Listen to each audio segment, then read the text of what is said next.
ನಮಸ್ಕಾರ ಸರ್. ತಾವು ಇಲ್ಲೇ ಪಕ್ಕದಲ್ಲಿರೋರು. ಮನೆ ಕಟ್ಟಿಸ್ತಾ ಇದ್ದೀರಾ? ನನ್ನಿಂದ ಏನಾದ್ರೂ ಸಹಾಯ ಬೇಕಿದ್ರೆ ಹೇಳಿ. ಬನ್ನಿ ಕೂತ್ಕೊಳ್ಳಿ. ಓ ಥ್ಯಾಂಕ್ ಯು.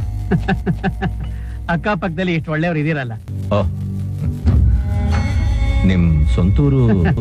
ಮೈಸೂರು, ಆದ್ರೆ ಅಮೆರಿಕಲ್ಲಿ ಸೆಟ್ಲ್ ಆಗಿದ್ದೀನಿ. ಸ್ವಂತ ಊರಲ್ಲಿ ಮಕ್ಳಿಗೆ ಮನೆ ಕಟ್ಟಿಸ್ಬೇಕು ಅಂತ ಆಸೆ.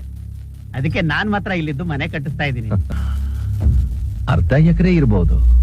ಏನೊಂದು 50 ಲಕ್ಷ ಕೊಟ್ಟಿರ್ಬೇಕು. ಅಯ್ಯೋ ಜೋಕಿಂಗ್, 2.5 ಎಕರೆ ಇದೆ. ಅರ್ಧ ಎಕರೆಗೆ 1.5 ಕೋಟಿ ಕೊಂಡ್ಕೊಂಡಿದ್ದೀನಿ. ಒಟ್ಟು 7.5 ಕೋಟಿ. ದೊಡ್ಡೋರಂದ್ಮೇಲೆ ದೊಡ್ಡದಾಗಿ ಇರ್ಬೇಕಲ್ವಾ? ಏನಾದ್ರೂ ಪ್ರಾಬ್ಲಮ್ ಬಂದ್ರೆ ನನ್ನ ಕರಿ. ಪ್ರಾಬ್ಲಮ್ ಬರುತ್ತೆ ಸರ್. ಯಾರಾದ್ರೂ ಬರ್ತಾರೆ, ದುಡ್ಡು ಕೊಡು ಅಂತಾರೆ, ಹೆದರಿಸ್ತಾರೆ. ಅದ್ ಹೇಗ್ ಸಾಧ್ಯ? ಬರ್ತಾರಯ್ಯ. ಯಾರು ಬರಕ್ ಸಾಧ್ಯ? ಬರ್ತಾರೆ ಸಾರ್. ಯಾರು ಬರ್ತಾರೆ? ಆರುಮುಖ ನಾನೇ ಬರ್ತೀನಿ. ದುಡ್ಡು ಕೊಡು ಅಂತ ನಾನೇ ಕೇಳ್ತೀನಿ. ಯಾಕೆ ಒಂಥರ ಮಾತಾಡ್ತಾ ಇದ್ದೀರಲ್ಲ? ಮುಚ್ಕೊಂಡು ನಾಳೆ 50 ಲಕ್ಷ ಕಳಿಸ್ಕೊಡು. ನಿನ್ನ ಹತ್ರ ಯಾರು ಬರಲ್ಲ,